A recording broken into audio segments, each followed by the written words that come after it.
Streaming is paused during breaks. Audio streaming of today's council meeting starts at 1 p.m. local time. Streaming is paused during breaks. Audio streaming of today's council meeting starts at 1 p.m. local time. Streaming is paused during breaks. Audio streaming of today's council meeting starts at 1 p.m. local time. Streaming is paused during breaks. Audio streaming of today's council meeting starts at 1 p.m. local time. Streaming is paused during breaks. Audio streaming of today's council meeting starts at 1 p.m. local time. Streaming is paused during breaks. Audio streaming of today's council meeting starts at 1 p.m. local time. Streaming is paused during breaks. Audio streaming of today's council meeting starts at 1 p.m. local time. Streaming is paused during breaks. Audio streaming of today's council meeting starts at 1 p.m. local time. Streaming is paused during breaks. Audio streaming of today's council meeting starts at 1 p.m. local time. Streaming is paused during breaks. Audio streaming of today's council meeting starts at 1 p.m. local time. Streaming is paused during breaks. Audio streaming of today's council meeting starts at 1 p.m. local time. Streaming is paused during breaks. Audio streaming of today's council meeting starts at 1 p.m. local time. Streaming is paused during breaks. Audio streaming of today's council meeting starts at 1 p.m. local time. Streaming is paused during breaks. Audio streaming of today's council meeting starts at 1 p.m. local time. Streaming is paused during breaks. Audio streaming of today's council meeting starts at 1 p.m. local time. Streaming is paused during breaks. Audio streaming of today's council meeting starts at 1 p.m. local time. Streaming is paused during breaks. Audio streaming of today's council meeting starts at 1 p.m. local time. Streaming is paused during breaks. Audio streaming of today's council meeting starts at 1 p.m. local time. Streaming is paused during breaks. Audio streaming of today's council meeting starts at 1 p.m. local time. Streaming is paused during breaks. Audio streaming of today's council meeting starts at 1 p.m. local time. Streaming is paused during breaks. Audio streaming of today's council meeting starts at 1 p.m. local time. Streaming is paused during breaks. Audio streaming of today's council meeting starts at 1 p.m. local time. Streaming is paused during breaks. Audio streaming of today's council meeting starts at 1 p.m. local time. Streaming is paused during breaks. Audio streaming of today's council meeting starts at 1 p.m. local time. Streaming is paused during breaks. Audio streaming of today's council meeting starts at 1 p.m. local time. Streaming is paused during breaks. Audio streaming of today's council meeting starts at 1 p.m. local time. Streaming is paused during breaks. Audio streaming of today's council meeting starts at 1 p.m. local time. Streaming is paused during breaks. Audio streaming of today's council meeting starts at 1 p.m. local time. Streaming is paused during breaks. Audio streaming of today's council meeting starts at 1 p.m. local time. Streaming is paused during breaks. Audio streaming of today's council meeting starts at 1 p.m. local time. Streaming is paused during breaks. Audio streaming of today's council meeting starts at 1 p.m. local time. Streaming is paused during breaks. Audio streaming of today's council meeting starts at 1 p.m. local time. Streaming is paused during breaks. Audio streaming of today's council meeting starts at 1 p.m. local time. Streaming is paused during breaks. Audio streaming of today's council meeting starts at 1 p.m. local time. Streaming is paused during breaks. Audio streaming of today's council meeting starts at 1 p.m. local time. Streaming is paused during breaks. Audio streaming of today's council meeting starts at 1 p.m. local time.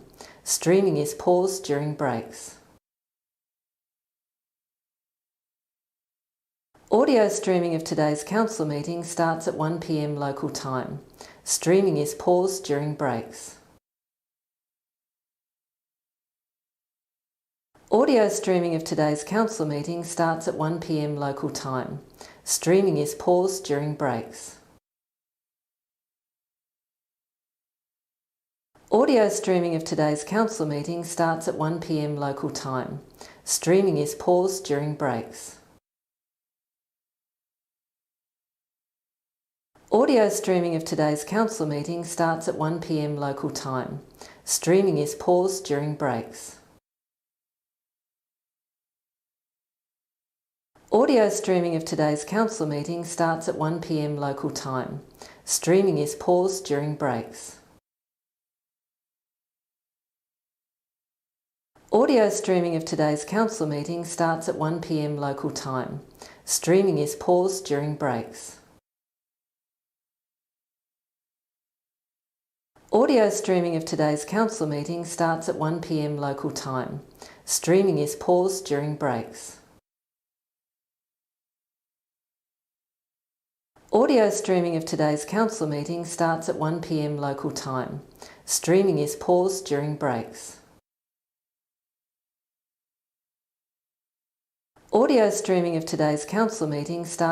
p.m. local time. Streaming is paused during breaks. Audio streaming of today's council meeting starts at 1 p.m. local time. Streaming is paused during breaks. Audio streaming of today's council meeting starts at 1 p.m. local time. Streaming is paused during breaks. Audio streaming of today's council meeting starts at 1 p.m. local time. Streaming is paused during breaks. Audio streaming of today's council meeting starts at 1 p.m. local time. Streaming is paused during breaks. Audio streaming of today's council meeting starts at 1 p.m. local time. Streaming is paused during breaks. Audio streaming of today's council meeting starts at 1 p.m. local time. Streaming is paused during breaks. Audio streaming of today's council meeting starts at 1 p.m. local time. Streaming is paused during breaks. Audio streaming of today's council meeting starts at 1 p.m. local time. Streaming is paused during breaks. Audio streaming of today's council meeting starts at 1 p.m. local time. Streaming is paused during breaks. Audio streaming of today's council meeting starts at 1 p.m. local time. Streaming is paused during breaks. Audio streaming of today's council meeting starts at 1 p.m. local time. Streaming is paused during breaks.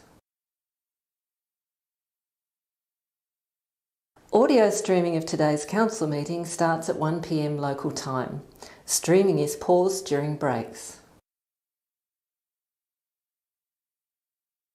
Audio streaming of today's council meeting starts at 1 p.m. local time. Streaming is paused during breaks. Audio streaming of today's council meeting starts at 1 p.m. local time. Streaming is paused during breaks. Audio streaming of today's council meeting starts at 1 p.m. local time. Streaming is paused during breaks. Audio streaming of today's council meeting starts at 1 p.m. local time. Streaming is paused during breaks. Audio streaming of today's council meeting starts at 1 p.m. local time. Streaming is paused during breaks. Audio streaming of today's council meeting starts at 1 p.m. local time. Streaming is paused during breaks.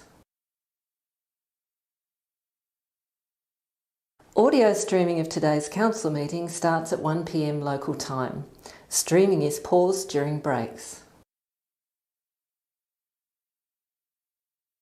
Audio streaming of today's council meeting starts at 1 p.m. local time. Streaming is paused during breaks.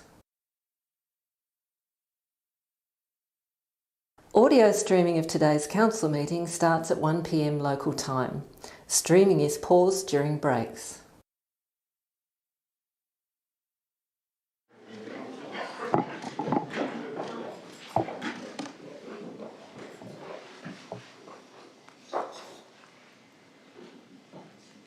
Thank you. We are now online. Welcome everybody that's here, and welcome to those that may be listening at home or in the office or in the car, wherever they may be. Welcome to you and welcome to our meeting. As I open the meeting, I have no apologies and everybody's in attendance, and that is great, so please be seated.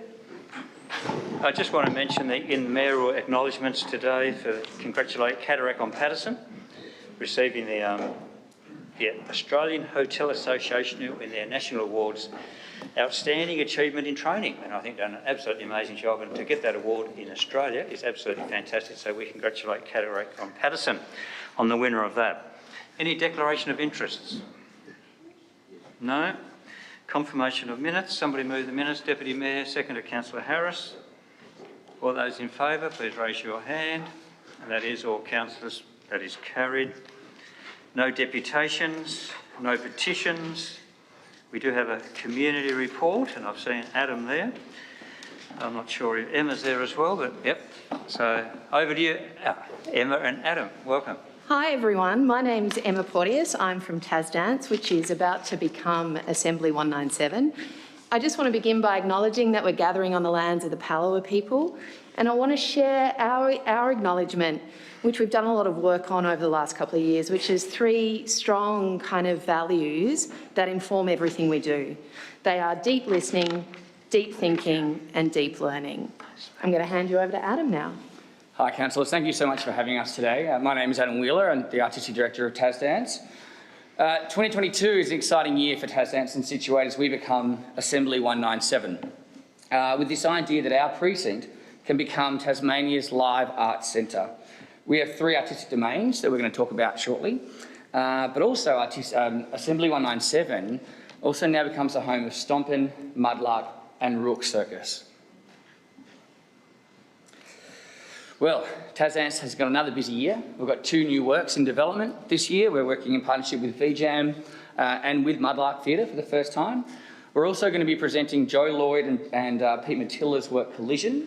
This work premiered at the Unconformity last year. Alongside that project, we're looking at bringing 20 artists from Tasmania and the mainland to participate in a 6-hour durational work planned for Junction. Situate is our other stream of activity that we run. This is our artist development program. We work with artists from all across Australia to make work for the festival context. In March, we're bringing 10 artists to Launceston, 6 Tasmanian, 4 national artists, and we're also working with 4 art centres from around Australia. Watch This Space in the Northern Territory, Northside in far north Queensland, Dada in WA, and Punctum in Victoria. So it's going to be a really exciting 2-year cycle of development for these artists. And Artery. Oh, Artery. Artery is our third stream of activity. This is our Pathways program. We work with people from primary right through to professional. This year we're leading Artery with Gabe Comerford and Sammy Lester and really looking at developing the outreach program. This is going to include new dance works for schools, our new 40-plus dance collective, Prime. This is on Monday nights at Tasdance, if any of you would like to join. And we're also really interested in continuing the conversation about Lonnie Can Dance, which is a program for the northern suburbs that we want to start this year, but hopefully will allow us to continue a relationship with the northern suburbs for many years to come. We really believe that Launceston is the centre for making innovative and incredible work for the state. And we look forward to sharing more of these projects with you in 2022. Thank you.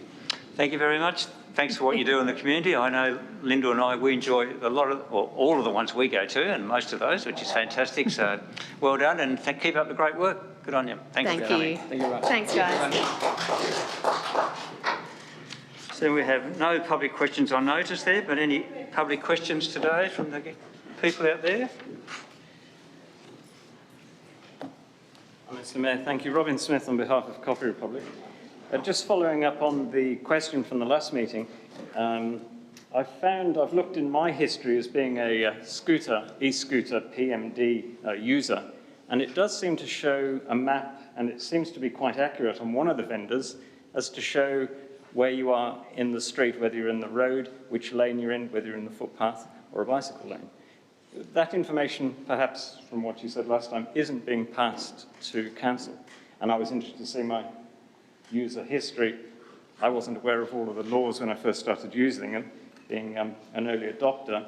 But I see from my history, I can tell that I used a bicycle lane illegally, and I went on the pavement illegally, and other things as well. So why wouldn't that information be passed to council? Because then it would give council the opportunity to see the use pattern of the PMDs. Do you know? I think we have to take that on and find out. Yeah, thank you. Second question, Mr Mayor. The Hobart City Council are running the same trial parallel to this, I think possibly with the same vendors. Will council consider adopting a 10-kilometre-an-hour limit, as they have, I understand, for PMDs on footpaths in Hobart? Yeah, look, we continue to review it. We'll continue to have our discussions with the companies, and we'll look at any recommendations and things that come forward from the public in the review process that's happening now. Thank you. And it is a trial, and we're only 2 months into it. I think it's a 1-year trial. I've noticed that one of the vendors uses a system which has a latency of about 20-25 seconds at the earliest to recognise where it is. So, for example, I work in the mall. When I hire a particular scooter, I can come through and enter the no-go zone, and it will probably about half a block before the signal will come from the cloud, calculate where it is, and then send that signal to the scooter. And in this particular vendor, the terminology they use is it will lock or stop in a no-go zone. That doesn't seem to be the case. It drops to 8 kilometres an hour and no less, no matter where you go. If you let us know the name of that, and we can follow that up with the company. Thank you very much. Or which company it is. And fourth question, and I think if there's no other questions, I'm allowed. You're only allowed 3, but anyway, we'll give you grace. I don't think there's a limit, is there, with respect? Doesn't matter. It's 3. But anyway, I'll let you have the 4th 3. One time only. Well, no. Well, I don't want to if I'm not allowed. But I thought there was no actual limit. If there was no one else here, you could ask. There is a limit. 3 questions per ratepayer. I thought it was 15 minutes set aside. Anyway, is that your question? I've just answered that. So do you want the 5th question now or not? Yeah. Well, just another thing to follow through.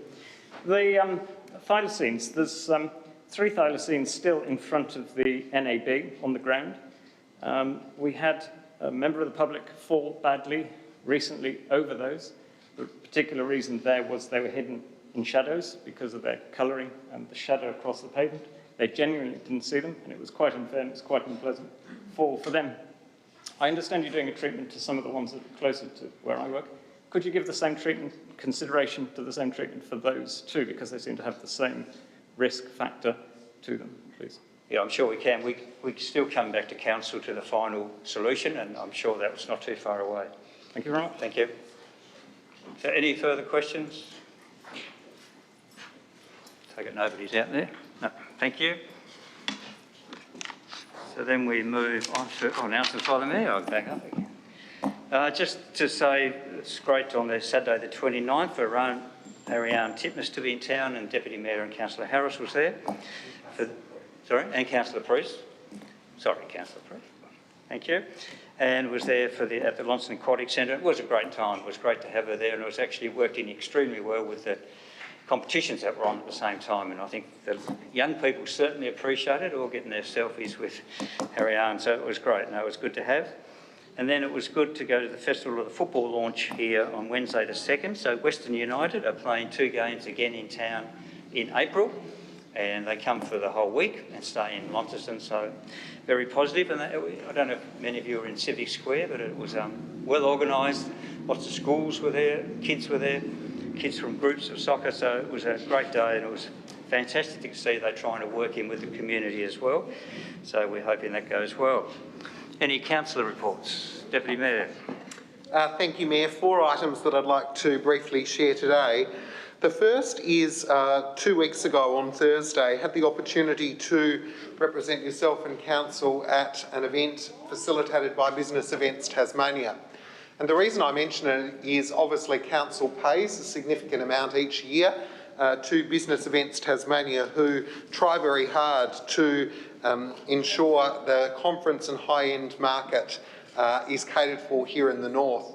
And I wanted to just share with councillors that it was an outstanding event because they had 8 people on a famille who were experiencing all of Tasmania, and they'd spent the day in Launceston visiting a number of accommodation and conference providers. They'd been to our QV Mag and had an incredible time at the Art Gallery, and they were experiencing all that Northern Tasmania had to offer in terms of working with their clients and their conference organisers. And each of the 8 providers who were on that famille spoke really favourably of what they'd seen on the day and how excited they were to be working with their clients in packaging up offerings for Northern Tasmania. So it was really wonderful, and I think it's important to share when there are opportunities such as that and we learn what our investment is being used for. It was a really clear example of the hard work of the Business Events Tasmania team.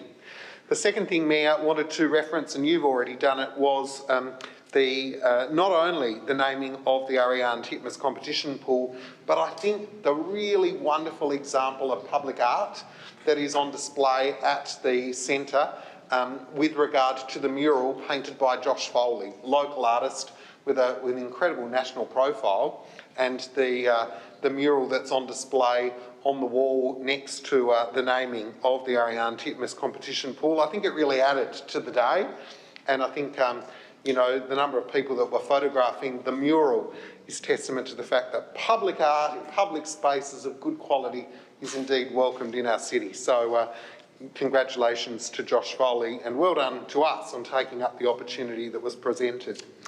The third thing was to reference on the weekend, had the opportunity to attend Metal Minds Launceston, a robotics organisation that's been in existence for 10 years in Launceston. It was a ceremonial event which celebrated their 10-year journey. It started, as I say, 10 years ago when Harry Heathcote, who was home educated, was a 15-year-old and became interested in robotics, wanted to learn about the world of robotics and wanted to be part of what became a national and international competition. And so he connected with people around Northern Tasmania, from around Launceston, and at the pinnacle of the team's success actually went to the US, representing Tassie, representing Australia at the Metal Minds robotic competition. So the baton has been handed to Scott Jokeburn, who will continue to organise the Metal Mines robotic program here in northern Tasmania. But I said that I would circulate this 10-year history book for councillors to have a look to and at. And they, of course, over the journey have been supported by our Community Grants and Events program and were very, very appreciative of that support. And finally, Mayor, wanted to just reference, and I sent this to councillors yesterday, that there was a meeting held at Government House earlier in the week with regard to the issue of homelessness. We know that this is a problem that faces the state and indeed faces our municipality. And that information from that session, facilitated by the Hobart Women's Shelter, will continue to be shared as they embark on a process of increasing housing stock. And I think it's really important that we do work collaboratively with other parts of the state who are experiencing the same increases that we're seeing in our LGA area. Thank you. Deputy Councillor. Thanks, Mayor. I just wanted to use a little bit of time in the report section to report on a report. And last week, Mr Mayor, some remarks were attributed to yourself at a media release about the State of the City report. And I'm highlighting that because that report is a snapshot of Launceston and provides rich, accurate data for many purposes. And one of the things, Mr Mayor, that I think is really, really important as we do, is that when we make decisions as a council, we do so on accurate data. That particular report, Mr Mayor, provides in-depth data which would have a range of applicability, not just for this council, but for school children.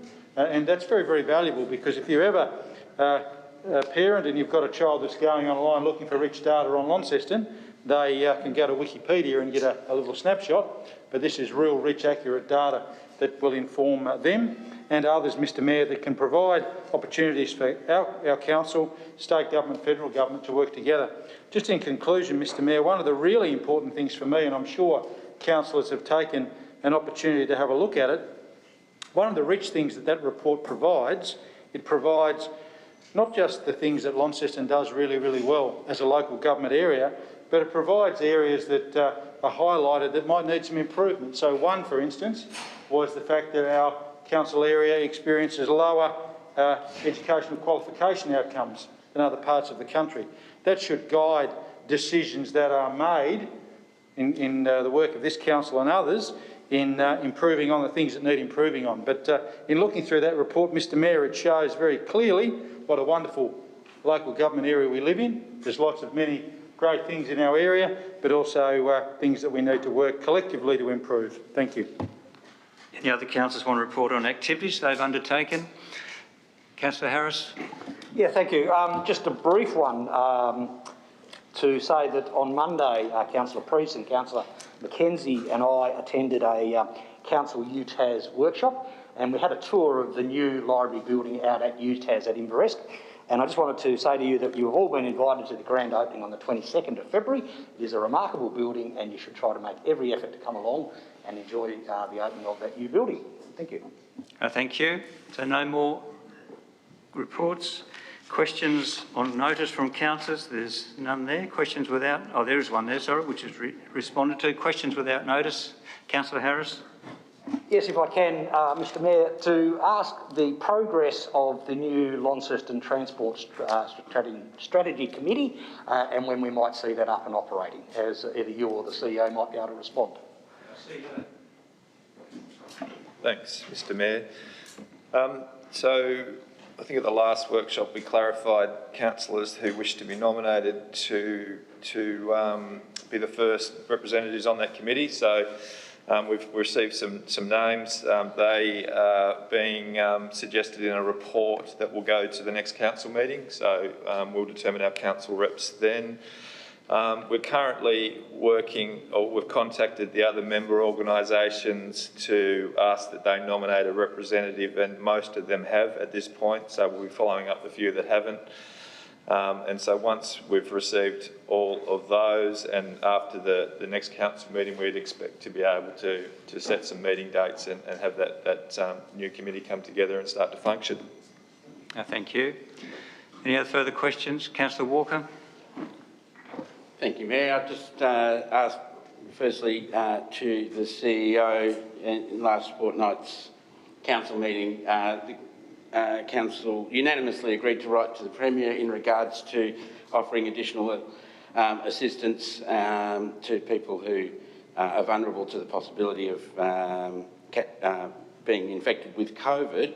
Has there been a reply from the state government or from the Premier in regards to that letter? CEO? No reply, thank you. Thank you, Mayor. Thank you, CEO.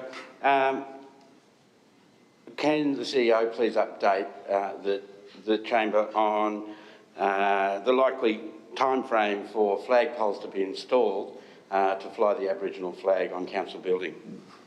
CEO? I'll need to check and I'll get a briefing provided, but as I said, I think we explained at the last meeting, we were impacted by delivery delays, so I'm not sure whether there's been an update since then, no. So I'll get an update and circulate that for council's information. So. Thank you, CEO. I have a motion in today's closed council, which is included in the agenda, but I note that it is also the case that it has been deemed to be containing of information of personal or confidential nature of information provided to the council and should be therefore kept confidential. I was careful in wording the motion to make sure that it did not refer to anything that was not on the public record, and I think it's important that the council is able to have this discussion in the public sphere, considering the level of interest and concern around the granting of the Building Better Regions Fund to Launceston Council. Can the CEO please explain why he thinks it should be in closed council? Thank you. CEO.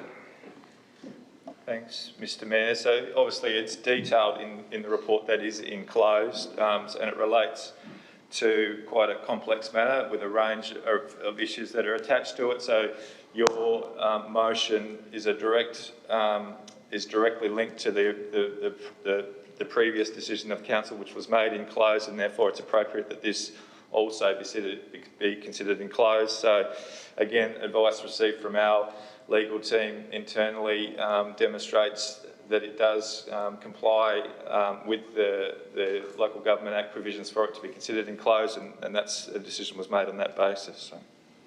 Thank you. Finally, thank you, Mayor. Then why redact the title of that motion to remove the word refusal?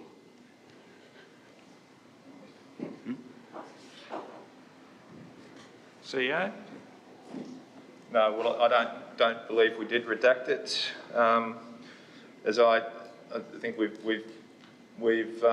replicated in the agenda what was provided to us, as I understand. So I'd have to double check that. But yeah. Thank you. Any further questions? No. We move on to council workshop 14.1. Move Deputy Mayor. Seconded Councillor Soward. Do you wish to speak to it, Deputy? No, thank you. Councillor Soward. Any other councillor wish to speak to it? I'll put the motion. Those in favour, please raise your hand. And that is all councillors present. That is carried. Move on to 18.1. So fees and charges. Moved. Oh, okay. Yeah. Conflict of interest from Councillor McKenzie. Accepted. Thank you. Someone happy to move 18.1? Councillor Harris. Seconded. Councillor Spencer. Councillor Harris, you wish to speak to it?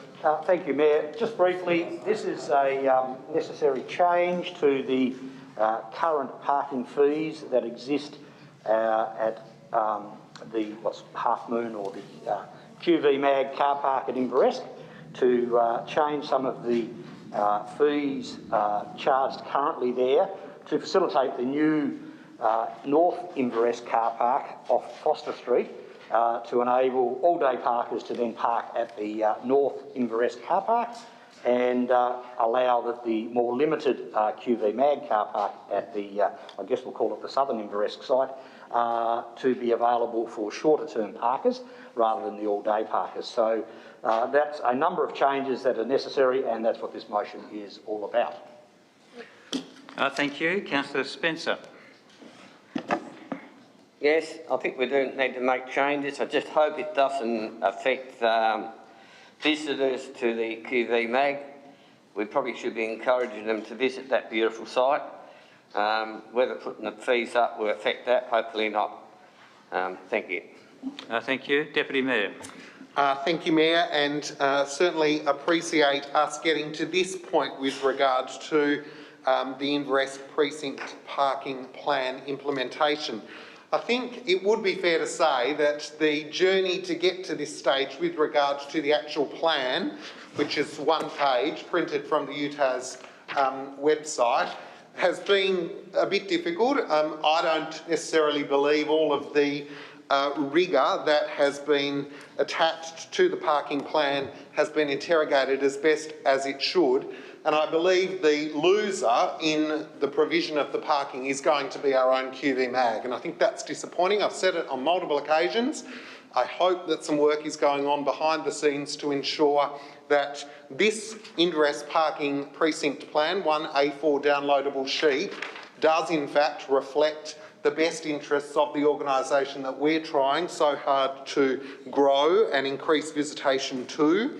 I think it's absolutely paramount, and the report covers it. I think it's absolutely paramount that the University of Tasmania does what it has said on every occasion that we've met with them, and ensures that students and people who are residing at the apartments at Inverest do not park in the half-circle car park that needs to be available for people to attend the tram sheds, people to attend Blue Cafe, the Tramways Museum, and indeed our QV Mag. It is so important. And I want more work to be undertaken in that space.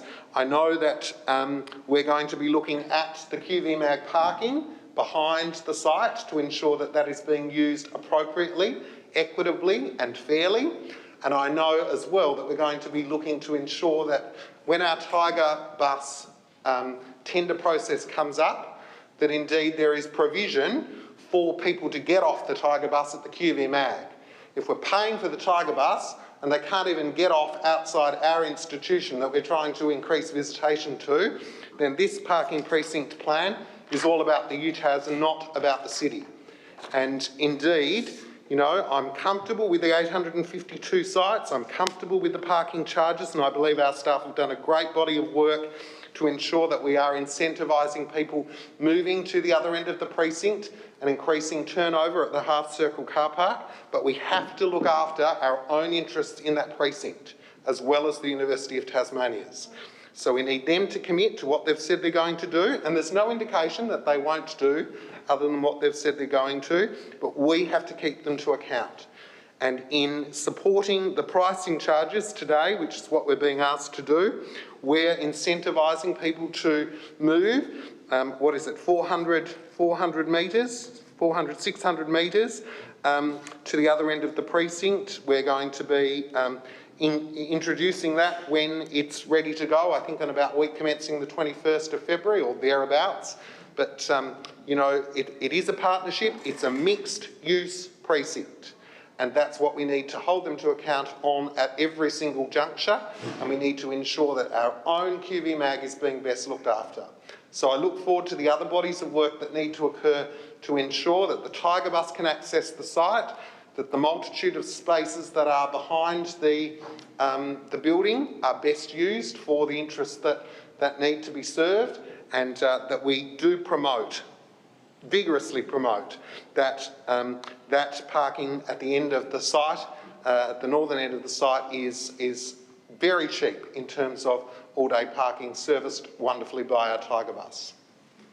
Thank you. Any other speakers? Councillor Walker.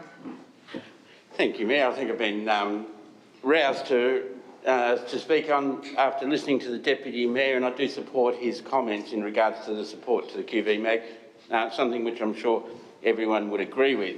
Of course, the long history of, well, relatively short, I suppose, in the history of the rail yards, but is a longer history of this space as a public space.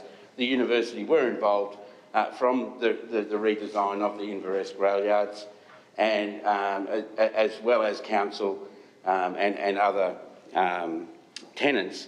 But it has always been a balance between different interests, I suppose you'd say.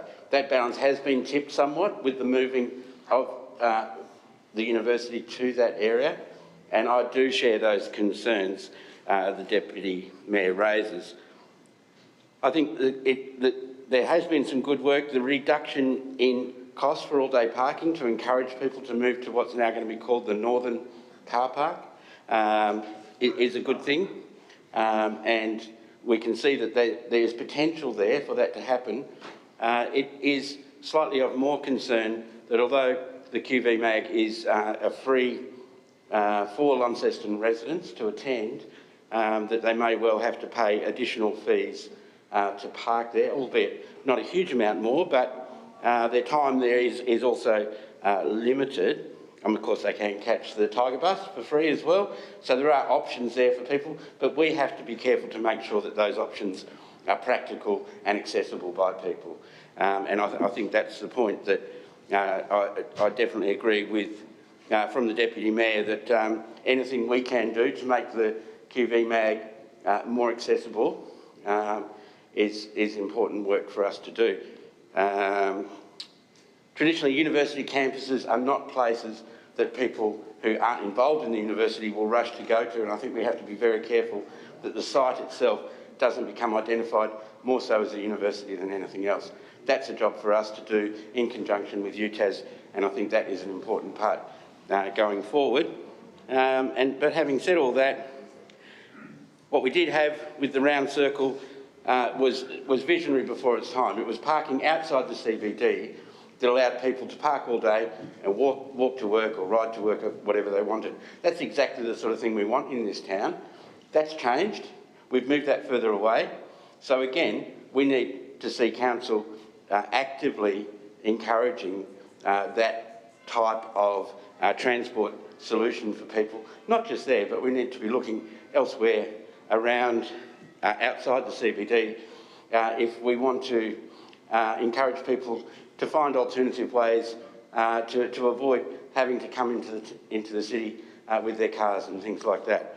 So whilst we've got that potential there, we do have that potential for things to go slightly awry, and it's something that we should focus our energies on over the next 12 months to make sure that that is a success.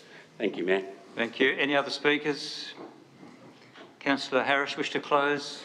I will, Mayor, and I thank the other couple of speakers, Councillor Gibson. This isn't a motion about what the route of the Tiger bus is. It's very clear that the Tiger bus is doing what the Tiger bus is doing. This is a motion about changing the costs of the parking, and we should remain focused on that. It is about making the Northern Car Park $4 a day instead of the current $5 that it is at the Southern Car Park, and introducing a 3-hour limit at $2.10 per hour in that for the users. Now, for most of the users of the Blue Cafe, the QV Mag, the tram sheds, 3 hours is sufficient. And in fact, should some of the people, such as university students who might live in the accommodation, choose to park there all day, they will be, of course, exceeding the time limit allowed to be parked there, therefore be subject to a fine, which would, and most university students would not be happy to have to pay an increased fee. So I think there is as much as we can do. We can't stop someone choosing to park there, the same as we can't at the moment. If they choose to park on the street and don't feed the meter, well, all we can do is fine them.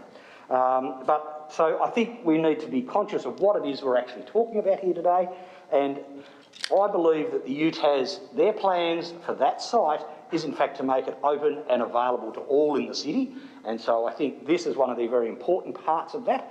I think unless you're a QV Mag user who spent all day there, I don't think there's going to be too many regular users of that site who will be disadvantaged from what we're currently doing. So I do encourage all the councillors around the table to support this motion. Thank you. Thank you. I'll put the motion. Those in favour, please raise your hand. And that is all councillors present. That is carried. Get Councillor Mackenzie. Yes, there he is. So we move on to 18.2. Moved Councillor Dawkins, seconded Councillor Cox.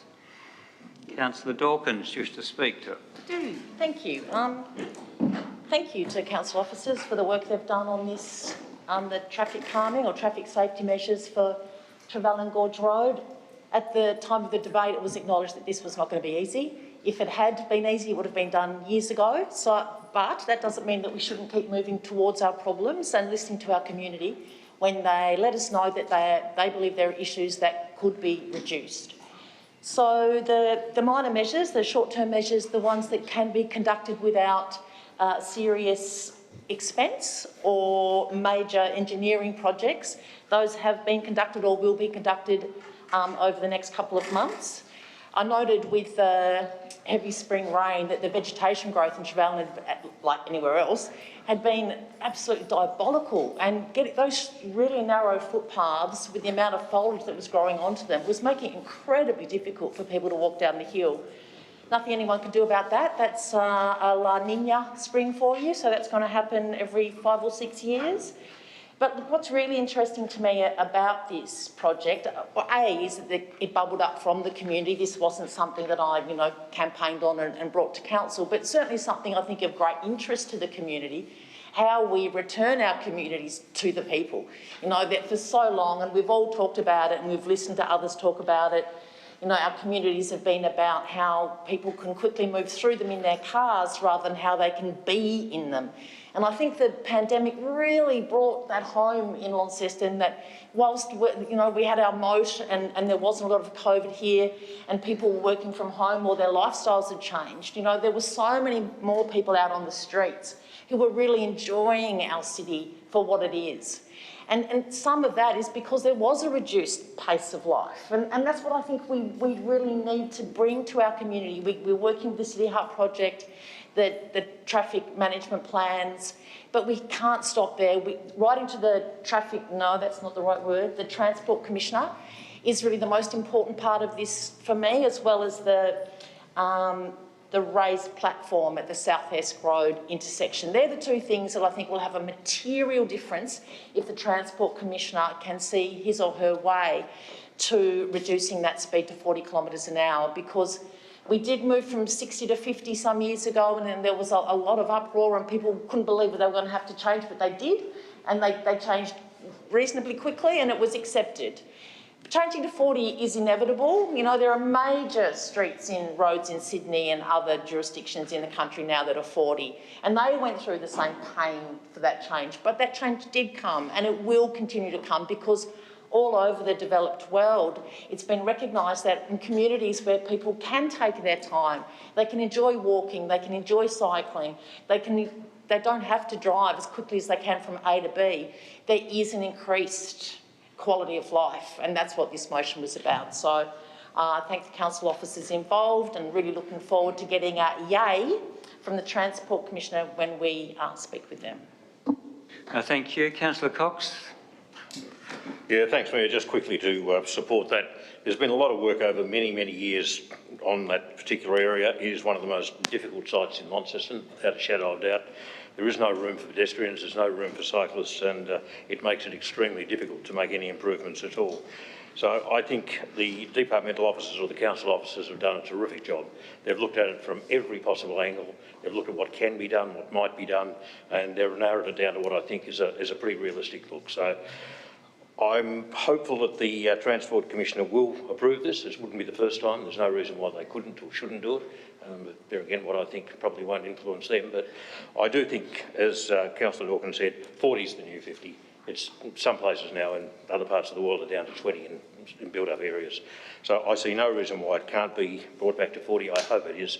There will always be those that ignore the signs and might care one way or the other, whether it's 40 or 100, but it's a step in the right direction, and congratulations to Councillor Dawkins for being so diligent and pursuing this like a little puppy with a bone. She kept at it, and hopefully she gets the outcome that the community want. Thank you. Councillor Harris. Thank you, Mayor. Firstly, yes, I'd like to thank the council officers for all of their hard work to put this response together to address the safety issues that is faced by the Trevally residents every day, and also to my fellow councillor, Councillor Dawkins, for her original motion on this.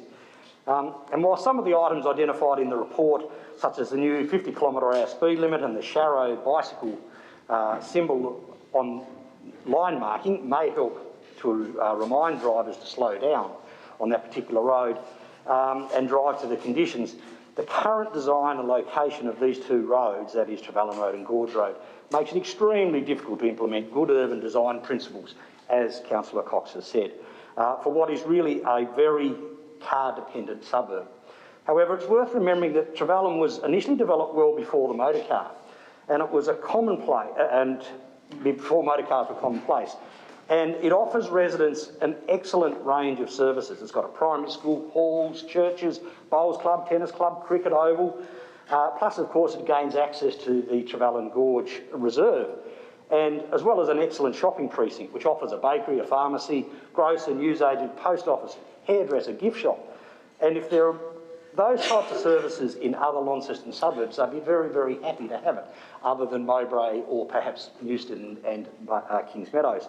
So it really is a very well-served suburb that originally was designed for people to walk or ride their horses rather than drive cars, but we've allowed the car to become king and the car to take over all the road space and really push off into the foot traffic and bicycles to do it.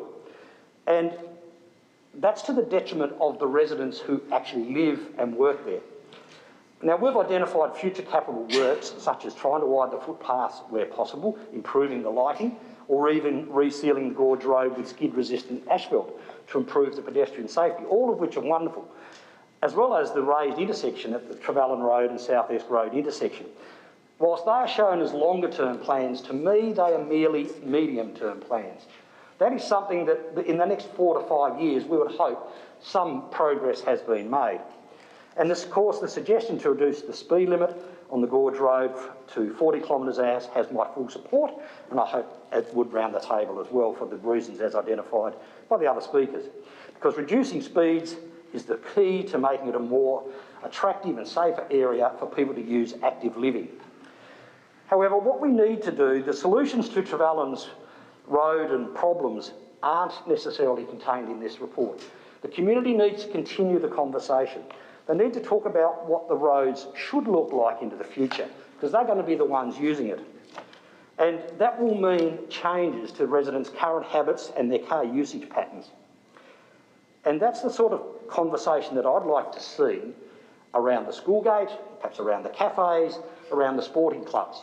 And for them to understand they do have choices, because if you were going to build the suburb today with a new access road, you would have wide footpaths, you would have a segregated bike path, and you would have a road that probably had street trees beside it to make a nice avenue to go up there.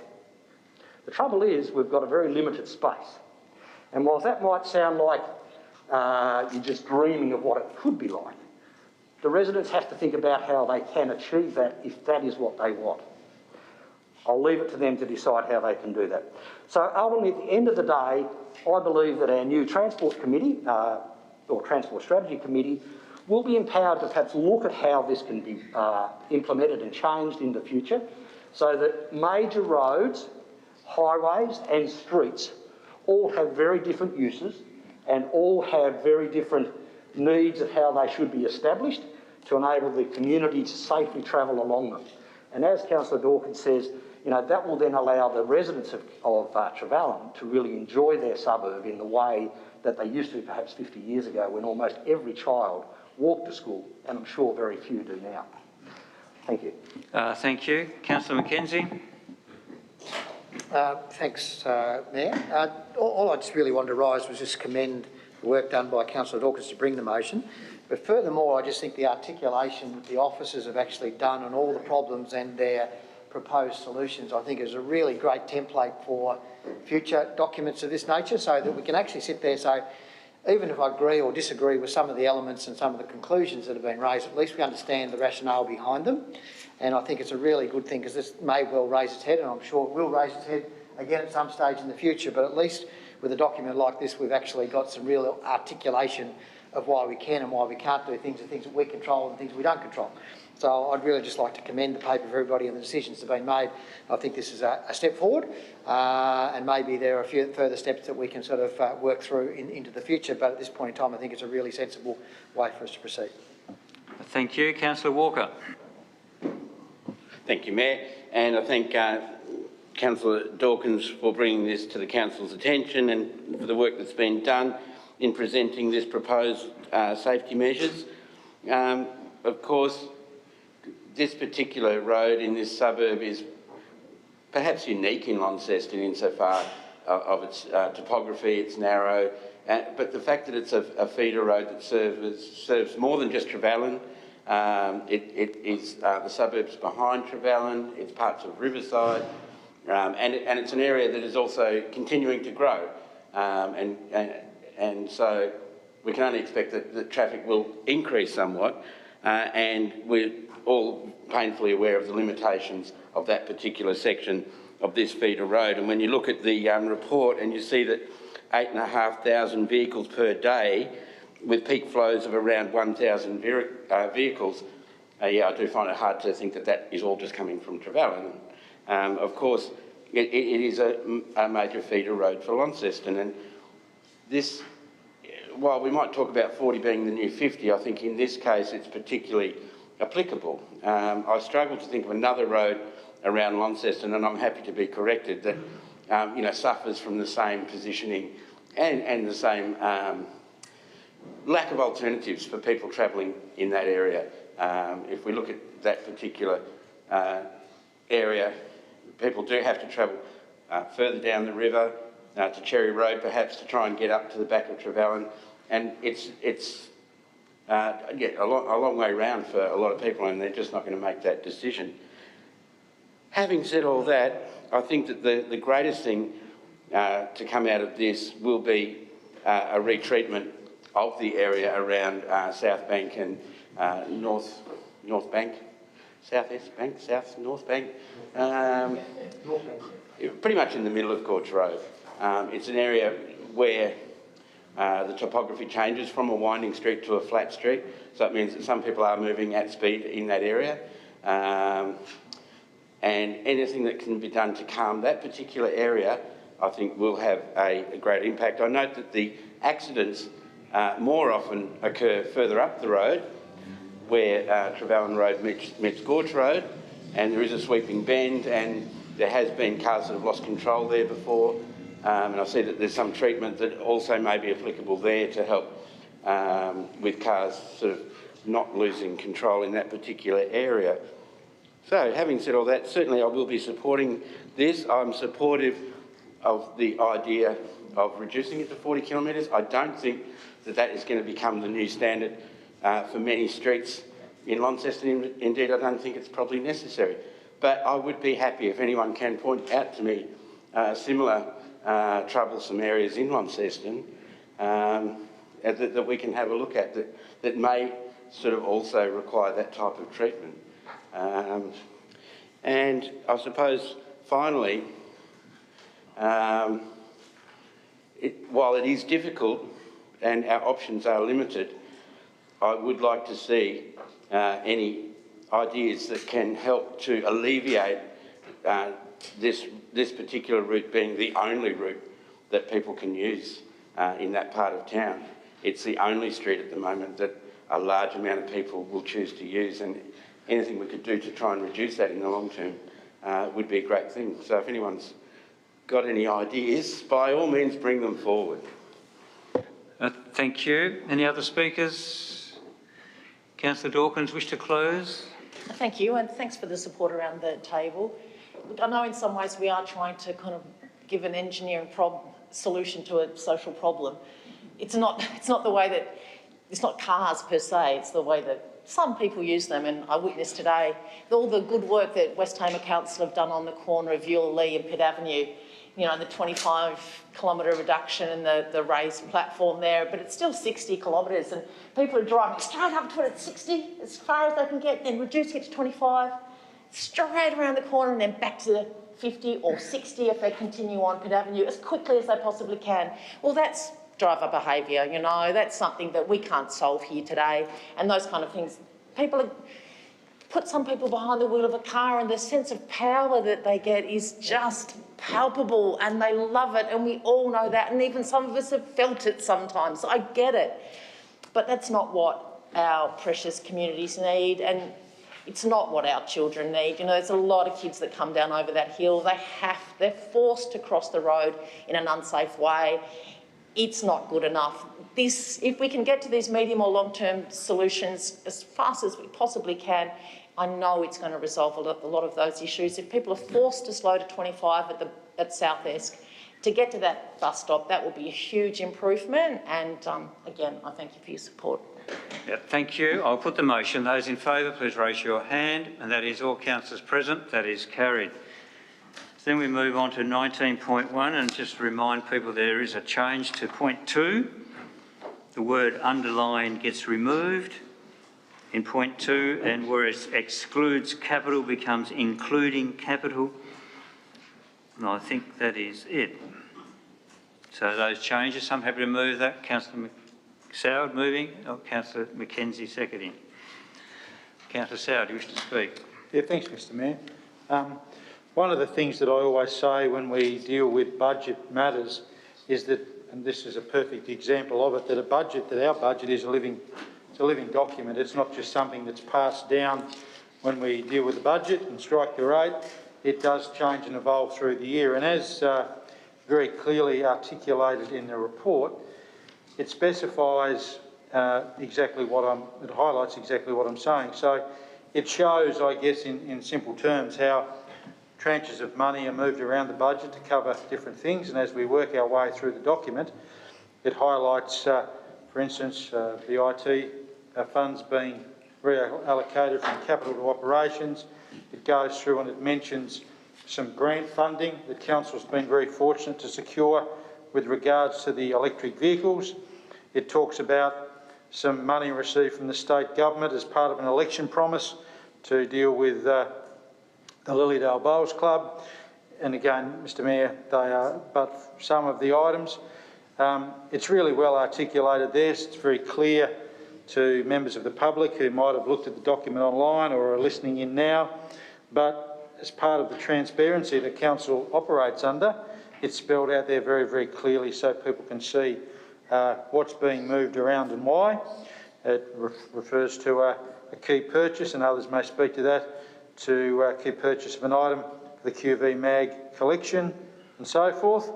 Again, Mr Mayor, as I mentioned, as part of our transparency as a council, this is obviously a process that we need to do, but again, I think as part of the educative processes that we use, people do need to understand that budgets aren't just something that sit there stagnant, particularly of a large organisation like this, where grant funds are realised and things change. I mean, it mentions there, obviously very, very importantly for the work that we do, it mentions that we need to update some capital material in our workshop to deal with obviously the new vehicles that we have. So all there, Mr Mayor, I don't need to read through it all, it's all there very, very clear to see, but as I said, just to highlight the excellent work of our people in this department, but also how they've spelled out very, very clearly why things have been shifted around and the fact that the new figures do capture some of that grant funding that obviously we didn't know about or were aware of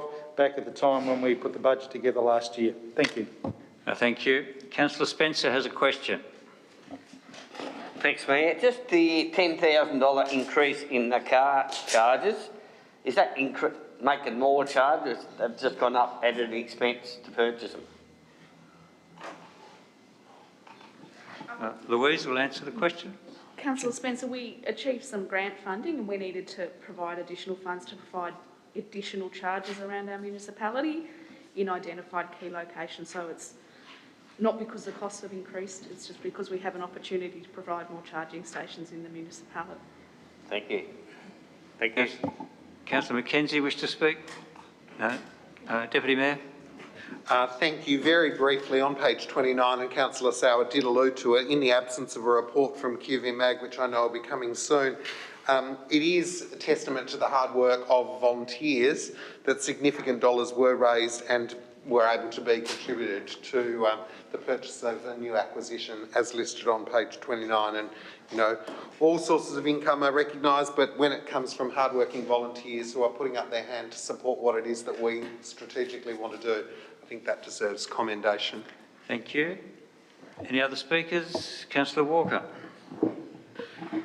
you, Mayor. I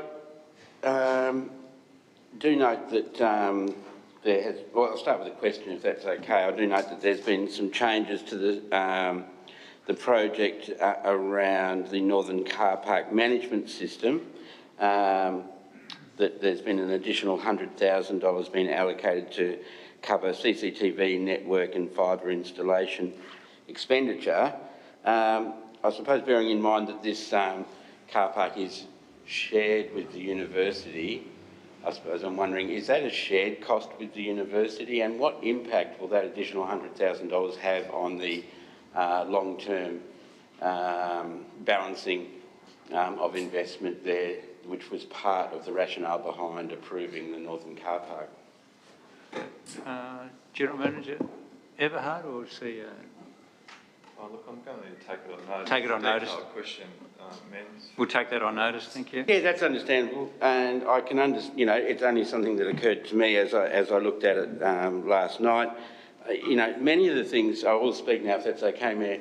Many of the things that are in these changes are obviously things have to change. Priorities change if a road subsides or whatever it might be. But what I also notice is some cost saving.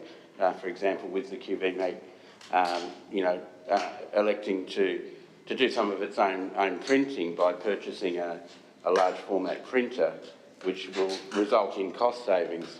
And, that's such a good thing to see. If we can be agile and make those adjustments when those opportunities present themselves, that's a great thing. So, yeah, just to note that there is that cost-saving function when we do change tax sometimes. But on the whole, it's representative of a council that's been dynamic and making adjustments accordingly. So I don't have any other issues apart from just that query, and I look forward to the response. Thank you. Any other speakers? Councillor Soward, wish to close? I'll put the motion. Those in favour, please raise your hand. And that is all councillors present. That is carried. 19.2, the City of Launceston Annual Plan. Is there a mover? Mover, Councillor Mackenzie. Seconded, Councillor Soward. Do you wish to speak to it, Councillor Mackenzie? Thanks, Mayor. Look, I think it's always it's good to get the updated versions of all the actions that we've got planned and where we are in various, where we think we are as levels of completion. Being an annual plan, some of the things have progressed very well, some of them not quite as far as we would have probably liked to. And I guess given that we're now in February, the ability for us to sort of match, get to the end of the plan by the end of the 12-month period in question is probably challenged in a couple of areas. And again, I think that it's interesting, we sit there and I just picked on one there, was the develop and implement improvement plan for Princess Theatre and Earls Arts Centre.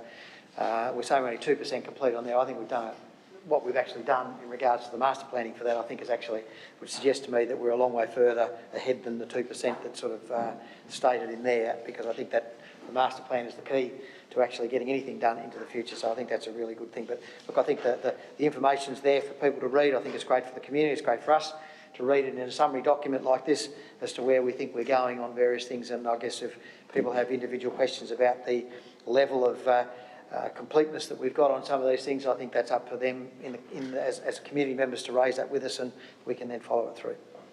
Thank you. Councillor Soward.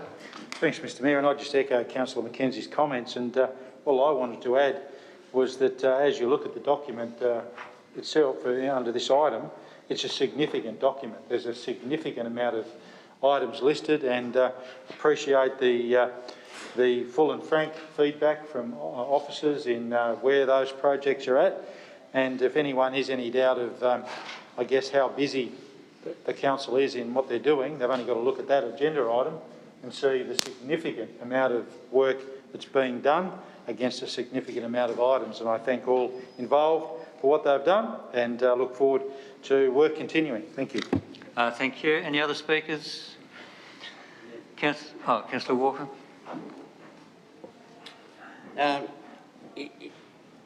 Yes, I do agree that it is a significant amount of work. It's a big volume of work, and I think it somewhat reflects the diversity of interests around this table here, that councillors have put forward ideas that have gained support from this table. So each councillor will have their own interest in some of these items. I'd encourage members of the public to look through that list and to see the broad range of projects that are on the table and the transformative nature of many of these projects. And it's something that to be aware of, because your input as a resident in Launceston is really important in some of those changes. These are changes that are significant, changes to the Albert Hall, for example, changes to the design of our CBD, and as Councillor Mackenzie mentions, potential changes to the Princess Theatre and the Earl Arts Centre. There's significant changes to our infrastructure in Launceston. So, yeah, I would encourage people to certainly make themselves aware of this broad range of the program that is being implemented, and at the same time, to be prepared to step up when there's consultation, when there's community feedback is being sought, in order to have the greatest impact when these things are completed. Thank you, Mayor. Thank you. Any other speakers? Councillor Mackenzie, wish to close? I'll put the motion. Those in favour, please raise your hand. And that is all councillors present. That is carried. 19.3, the lease. I'm not looking up yet. Sorry, BMX Club. So we've got Councillor Soward, Deputy Mayor, seconded. Do you wish to speak to it, Councillor Soward? Just very briefly, Mr Mayor, I guess for me, when these items come to us, I always look at what the club's been involved in, and as you work your way through the report, it highlights the hard work of the club in improving and developing the site. It highlights work they've undertaken around the start-finish line, the bike track surface and so on. And I think it mentions on page 53 that they continue to be model tenants, and that's full credit to them and their members. It also mentions the collective approach they take into looking after the area and growing their sport. So very, very happy to support this, and also hope that in this crazy COVID world we live in, that they end up, I know we dealt with an item, I think 2 years ago now, where the national titles were coming here that unfortunately didn't happen. So they do some great work out there. They're very passionate about what they do, and I'm very, very happy to support the item for the lease extension in front of us today. Thank you. Thank you. Question, Councillor Mackenzie? Yeah, thanks, Mayor. And look, again, my small question about, I know we've sort of got the standard lease of 5 years, which is sort of in line with our policy. I think our policy also enables us to give extensions of leases beyond that period of time where there's been significant capital invested, and whilst $80,000 might not seem a lot, in a lot of people's case, with the BMX Club it probably is. And I'm just wondering whether they sought, or whether there would be a sort of a process which might suggest that we might extend the lease beyond the 5 year period. But if they haven't sought it, it's probably not such an issue. But I just think that given they've been there as a long-term tenant, that a longer lease might be appropriate given their capital they've invested. Thank you. CEO or General Manager Everhart?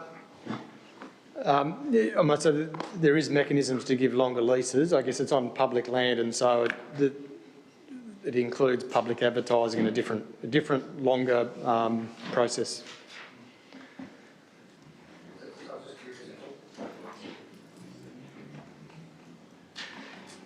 Thank you. Any Deputy Mayor? Just briefly, Councillor Mackenzie listed reflected in his question, the $81,000 that had been spent in recent times, and of course we did see the great application that they put forward for what they were intending to do with the Nationals, and as Councillor Soward said, we look forward to that happening. I think this shows the diversity of things that we're involved with as a community. I long for and perhaps lament the idea of a list that might be included one day on a website that shows the huge diversity of things that this council support, and the services and the facilities that we have and enable through leases such as this, our community to be best served by a variety of different undertakings, and I think this is great and should be supported. Thank you. Any other speakers? Councillor Soward, wish to close? I'll put the motion. Those in favour, please raise your hand. And that is all councillors present. That is carried. Now have a motion. We're going to close council. Move Councillor Soward, seconded Councillor Cox.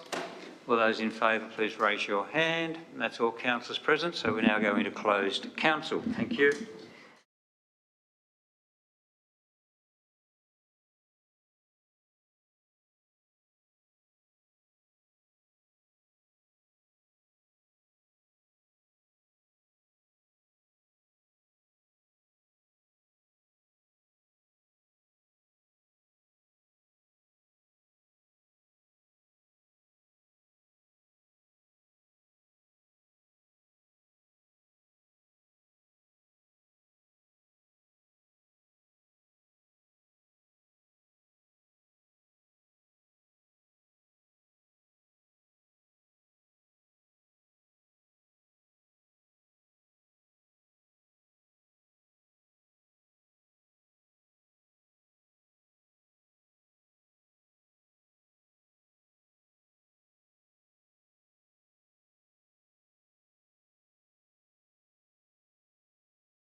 Oh, thank you. We're back. Sorry, I wasn't looking in the right place.